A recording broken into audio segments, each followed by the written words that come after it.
Sir आजच्या कार्यक्रमाबद्दल सांगा काही.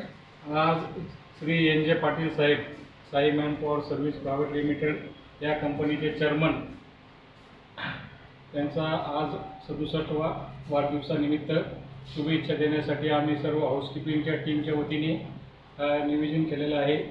टीममध्ये माझ्यासोबत काम करणारे सिनियर मंडळी श्री घाणेकर साहेब, महेंद्र हिवराळे, सागर लाखे, त्याच्यानंतर रवी कानाडचे साहेब, आपले मुळे साहेब, त्याच्यानंतर शिवाजी थावरे, महावीर, रवी मातळ, पवार साहेब, आमचे स्टोअरचे आमचे सहकारी आणि आमच्यासोबत खांद्याला खांदा लावून काम करणारे आमचे सहकारी विनोद या आमच्या स्वच्छतेचा भाग म्हणून ते काम करतात. आमच्या ऑफिसचं अतिशय चांगलं त्यांनी वेलकम करण्यासाठी जी स्वच्छता आज इथे ठेवली आणि त्या स्वच्छतेच्या प्रसंगाने पाटील साहेबाला जो वाढदिवसाला इथं आनंद वाटला आणि जे पाटील साहेबांनी इथून जे रोपटं लावलेलं आहे त्या रोपट्याला आज फारसे हिरवं झालेलं आहे आणि त्याला वेगळे वेगळे आकार आलेले आहे त्या रोपट्याला. आणि त्या झाडाखाली आम्ही सर्वजण आज हे सर्व त्या रोपट्याच्या झाडाखाली आहे आणि त्या रोपट्याखाली आम्ही राहण्यासाठी त्या रोपटं हिरवं राहण्यासाठी आम्ही नेहमीच त्याला पाणी घालत राहू. त्या रोपट्याला कधी पाणी कमी पडून न देणार यासाठी कंपनीला पुढे जाण्यासाठी Sai man power service private लिमिटेडला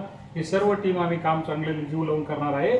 आणि साई मॅन पॉवर सर्व्हिसचे सर्व टीममधील असणारे आमचे सिनियर मंडळी जी HR आहे, जसे ग्राम साहेब, फुलकुटे साहेब, कापशे साहेब आणि मार्केटिंगमध्ये आमचे गणगे साहेब, शिजे पाटील साहेब हे आमचे मालकाचे बंधू आहेत. ते आम्हाला कोऑर्डिनेटर म्हणून नेहमी सहकार्य करतात.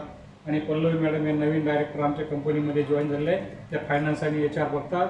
आणि आपले निलेश साहेब आहे ते मार्केटिंग बघतात, साहेबाचे मुलगा आहे ते. आणि बाकी गणगे साहेब हे आमच्याकडे फायनान्सला आहे. आणि हे सर्व काही करताना आम्हाला हा जो कार्यक्रम सुचलेला आहे हा मागील 2-3 दिवसामध्ये आम्ही हा छान पद्धतीने हा कार्यक्रम नियोजित करण्यासाठी फक्त शिवाजी थावरे आणि सागर लाखे आम्ही या लोकांनी तिघाजणांनी मिळून केला. आणि नंतर आमच्या टीममध्ये हळूहळू मग महेंद्र हिवराळे, संग्राम खाडे मग आमच्याकडे जोडत गेले. सगळे एक गोष्टीमध्ये आम्हाला कोणाच्याकडे काय नियोजन करायचं, कसं एंट्री असणार, कसं होणार हा कार्यक्रम. हा आमच्यासाठी एक पहिला कार्यक्रम असून हा पहिला एक्सपिरियन्स आहे.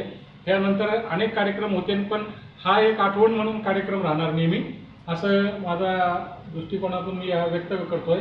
आणि हे सर्व टीम माझ्याकडे काम करताना कधीही बघितलं की कुठंही कंजूसगिरीपणा कामामध्ये असू या, कुठल्या सेलिब्रेशनमध्ये कॉन्ट्रीब्युशनमध्ये असून द्या, हे कुठलं काम करताना आपला टायमिंगचा भान न ठेवत हे काम करून द्या. साई मॅन पॉवर सर्व्हिसेसला पुढे घेऊन जाण्यासाठी नेहमीच प्रेरणादायी काम करते. सर्व टीमचं पण मी माझ्या आज आलेल्या या वाढदिवसाला सगळ्यांचं त्यांचं पण थँक्यू करतो. धन्यवाद. आपल्याकडे कुठल्या सर्व्हिसेस आहेत? आमच्याकडे आम्ही सध्या हाऊसकीपिंग सर्व्हिसेसमध्ये काम करतो आहे. हाऊसकीपिंगमध्ये आमच्याकडे मेकॅनाइज क्लिनिंगचं काम आहे, मशीन मटेरियल आणि मॅनपॉवर. त्यानंतर आमच्याकडे जे आहे की आम्ही मॅनपॉवर कॅज्युअल वर्करचं काम करतो, नॅपचं काम करतो आम्ही. बाकी इतर कामामध्ये आम्ही सिक्युरिटीमध्ये पण आहे. आम्ही आमची प्लास्टिक मोल्डिंगची एक नवनील इंजिनिअरिंगच्या नावाने फॉर्म रजिस्टर्ड झालेले आहे आणि व्हेरिटी नावाने आमची सिक्युरिटी आहे. आम्ही आता त्याच्यानंतर फूडमध्ये पण आहे. आमचं फूडमध्ये पण एक प्रोडक्ट्स आहे सध्या साई मॅन पॉवर सर्व्हिसेसचं.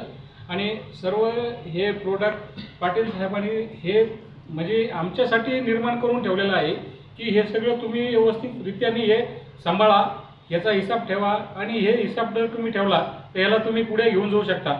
आज जर तुम्ही याचा उदनास संवाद केला तर इथेच संपून जाईल. त्यासाठी आमच्यासाठी त्यांनी खूप साऱ्या गोष्टी करून ठेवल्या या साई मॅन पॉवर सर्व्हिसेसमध्ये. म्हणून आम्ही त्यांच्या वाढदिवसानिमित्त आज त्यांना स्पेशली थँक्यू करण्यासाठी आज सेलिब्रेशन केलं. सर पाटील साहेबांनी एवढी छान टीम बनवली आणि एवढे सपोर्टिव्ह लोक त्यांच्या टीममध्ये आहेत, तसं पाटील साहेबाबद्दल 2 शब्द सांगा.